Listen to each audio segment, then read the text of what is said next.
Hi guys, so the purpose of this video is to record an overview of the rise of Mao.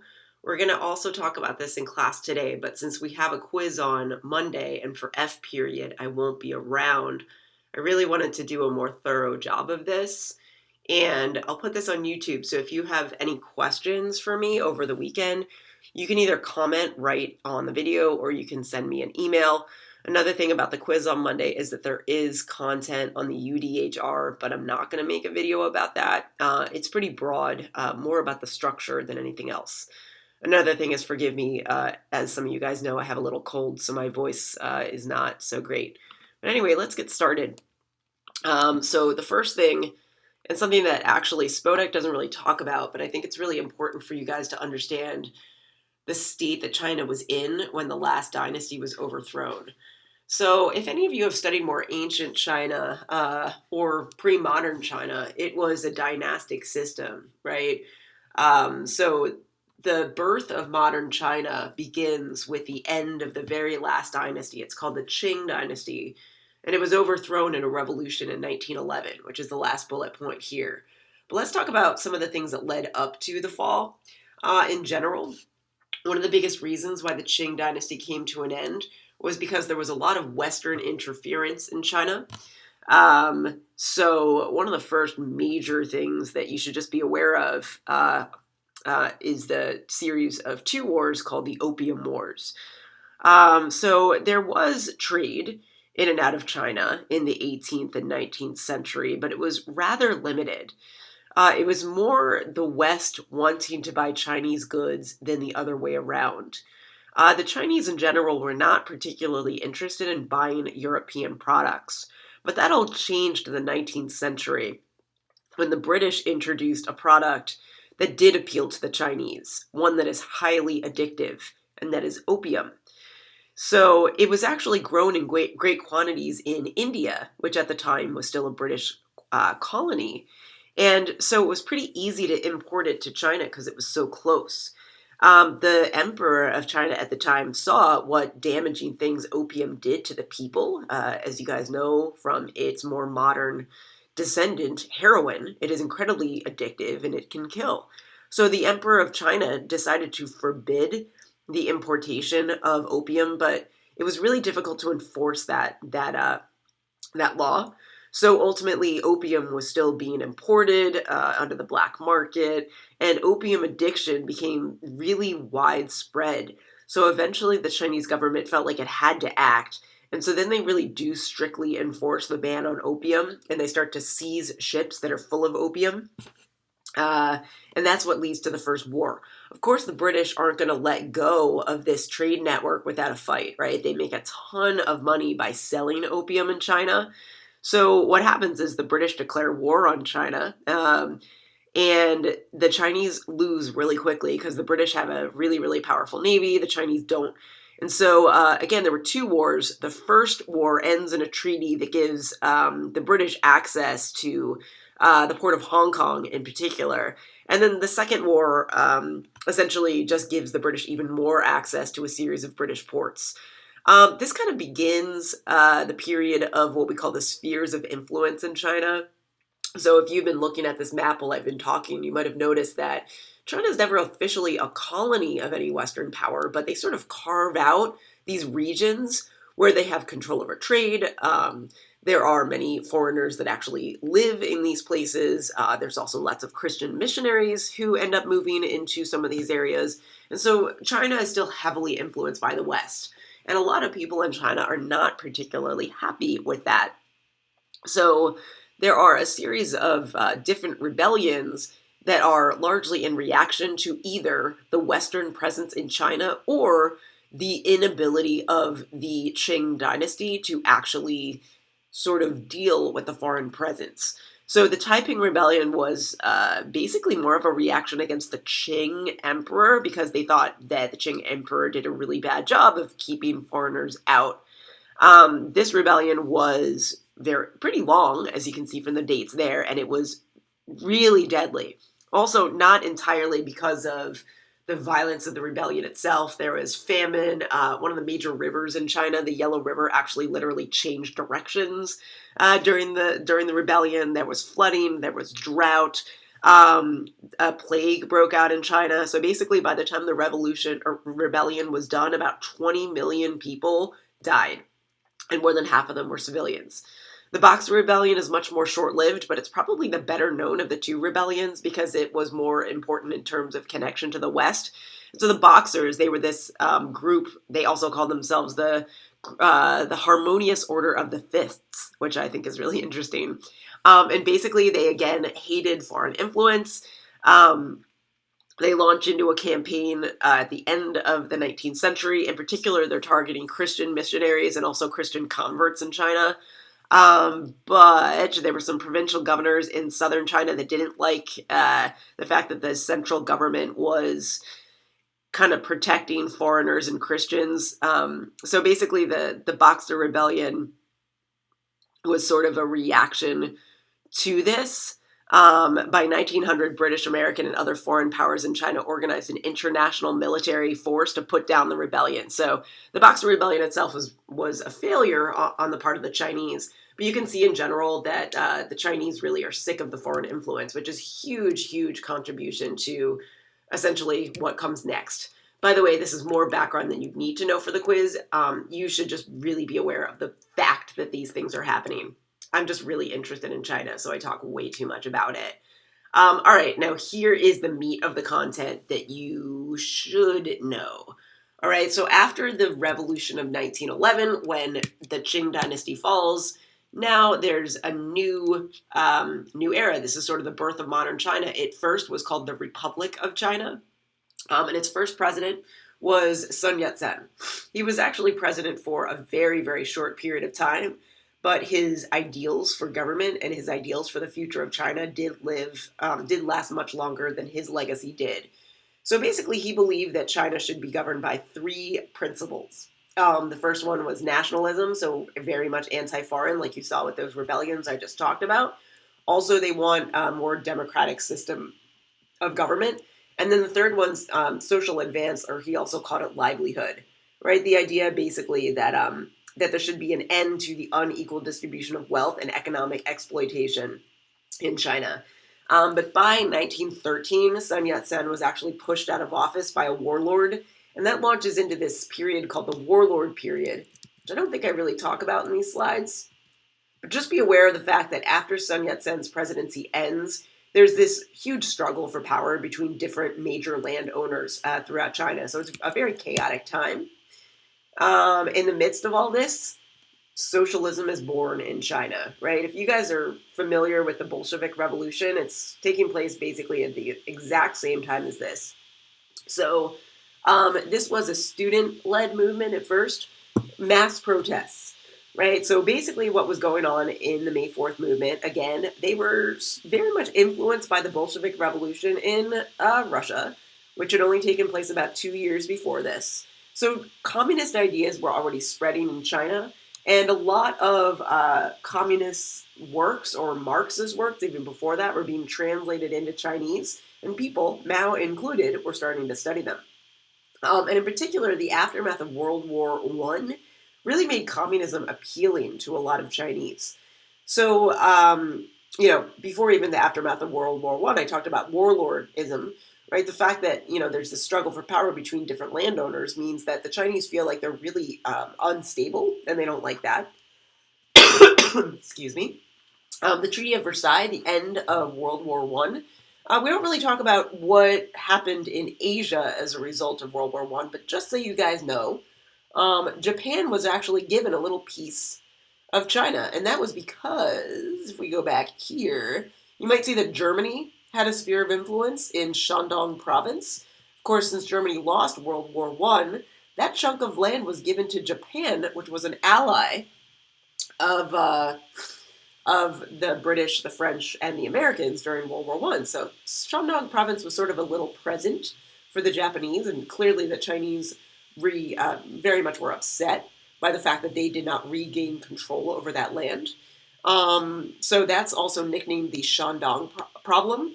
There's sort of long-lasting animosity between the Japanese and the Chinese to begin with, but this is only going to make it worse. Another thing is that China was relatively backward as far as industrialization and production was concerned. China hadn't really industrialized yet. The Industrial Revolution was yet to come. So they don't like that, and so they're revolting against it. And last, and probably the most important thing, and you can kind of see some continuity between the Boxer Rebellion and the Taiping Rebellion, and this. They still don't like the fact that there's a lot of foreign influence over the Chinese economy. And so I love showing this picture because this is a factory where you see that there are these clearly white men who are presiding over it. They own the factory, but yet they have Chinese laborers. So the Chinese don't like the fact that they actually do not have the means of production. So again, communism, for a lot of them, was the solution to a lot of these problems. So, enter in a young Mao Zedong. He was only 26 years old at the time of the May 4th Rebellion. He was born into a peasant family in rural Hunan province. And he, just before the May 4th movement, he actually was living in the very city that it started in. He was living in Beijing, and he was studying Marxist theory. So, of course, communism was already attractive to him. But after the May 4th movement, it became that much more attractive. So by the time the May 4th movement actually happened, he had moved back to his home province in Hunan, and he was a history teacher. So obviously he's very interested in social justice, and he starts writing articles for some local magazines, in particular the Chiang River Review, which was a radical sort of Marxist magazine, and he wrote it in what we call the vernacular, really more commonly understood language, because he wanted everybody to understand what he was writing about. So that kind of really starts the interest from Mao in Marxism as a solution to a lot of China's problems. And just 2 years after the May 4th Rebellion, the Communist Party of China, or the CCP, was formed. Now, one thing that I neglected to say before, another important element of Sun Yat-sen's legacy was that his political party, the Kuomintang, sort of lived by these three principles. So Mao actually at first was a follower of Sun Yat-sen, right? He very much appreciated these three ideals. But by the time you get to the late 1920s, the Kuomintang, Sun Yat-sen's, and then later Chiang Kai-shek's political party and the Communist Party end up dividing pretty violently, right? Part of this is because by the time the late 1920s rolls around, the ideologies of the Kuomintang and the Communist Party of China are really, really different. In general, Chiang was more of a sort of middle-class ideology, right? The sort of land-owning people and also businessmen who came from outside of the country. They were Chiang's biggest support base, right? And then Mao basically rallied up the support of the peasants, right? Again, his sort of attraction to communism, to expelling foreign influence, was really attractive to the rural poor. So as you can probably surmise, capitalist countries were more interested in Chiang's way of leadership, and that will play a huge role in the Cold War later. The split itself, basically what happens is that both of them are sort of vying for power to take over China. Chiang actually seizes the capital of Beijing, but he establishes his own government base in the city of Nanjing, and he calls it it's a nationalist movement as well, right? Again, under the leadership of the Kuomintang. Also, communists in the nearby region, he violently purges them. Translation, he kills them. And that launches into a long-lasting civil war between the Kuomintang and the Communist Party of China. And one of the most symbolic moments in this civil war was this event called the Long March, which took place largely in 1934. And basically what happened in the Long March was that Chiang was attempting to purge the communist government, and Mao knew that it was coming. And so he basically preemptively retreated from the communist base in southern China and marched to Shaanxi province in the east, right? So basically this march took about a year, just a little over a year. About 50% of the 60,000 troops that started out in the march died along the way. One of the most symbolic parts of the march is that Mao was right there with everybody. So I love this picture of him riding on, I don't know if that's a donkey or a horse or what, But it makes him look really humbling. Chiang Kai-shek was like chilling in a fortified base. He was not necessarily right there with the more military members of the Kuomintang, but Mao put himself right there with his own people. Even though so many people died in the Long March, it ultimately was regarded as a success for the Communist Party because they did survive and they did flee from the immediate threat of Chiang Kai-shek's government. And it also meant that out of all the potential leaders of the Communist Party of China, Mao was clearly the favorite. So basically, this isn't the end of the civil war between Chiang and Mao, but it means that Mao is the clear leader of the Communist Party. Another thing that's really important to know that's going on is that Japan is invading China at the same time, right? So first, Japan invades Manchuria and basically tries to colonize it. They call it Manchukuo to try to make it sound more Japanese. And they literally try to change the culture of Manchuria into more of a Japanese culture. They want to settle it as a colony. In 1937, the Japanese invade the city of Nanking. And in the course of, very little time, like a few days, correct me for people who are more versed in Chinese history, but Japan invades the city of Nanking. They basically conduct mass murder and rape itself, hence the name, and about 300,000 people died in a short period of time. But the Japanese military records were actually destroyed, so it's really difficult to get an accurate death count. Some people actually argue that it's much higher than that 300,000 mark. Another thing that's happening another thing that will start in 1939, of course, is that Japan will enter into World War II. As you guys already know, Japan ultimately is one of the losers of the war. So when Japan surrenders, obviously they lose their influence over this entire region. But let me backtrack for a second. This whole time period is referred to also as the Sino-Japanese War, the China versus Japan War. But when World War II started, the Communist Party and the Kuomintang decide to put aside their differences and ally with each other to fight against Japan. So think about it. I literally was just saying a minute ago that these two parties are in civil war. But yet when Japan is their common enemy, they decide that it's more important to get together and fight against them. The communists tended to be much better militarily. There were far more of them. So the moment the Japanese surrender, that civil war between the Kuomintang and the Communist Party is going to continue. And the communists end up being successful. I love this. I'm not going to read the quote out loud. But later, when Mao is successful in defeating Chiang, way later, right, in the 1970s, here's him meeting the Prime Minister of Japan, basically thanking him for invading China. Why? Because he says, if you hadn't done that, we wouldn't have been able to defeat Chiang Kaishek, and we would not have emerged as the leaders of China. Okay, last slide. Basically, here's not the end, but I guess the end of the beginning. Anyway, by 1949, the Communist Party prevails over Chiang Kai-shek's party, over the Kuomintang. October 1st, 1949 is the beginning of the People's Republic of China. Here's Mao in Tiananmen Square, or actually the Forbidden City in Beijing, announcing that. As a result of this, all the members of the Kuomintang and any foreigners who own businesses in the region are kicked out of mainland China, and many of them find themselves on the island of Taiwan. And then shortly after that, China decides to invade and colonize Tibet. I should have put a map on here to show you exactly where the borders of the People's Republic of China is, but we'll talk about that later. As far as the U.S. reaction is concerned, the U.S. saw this as kind of a failure of the containment policy. Remember that the Cold War had only just begun at this point.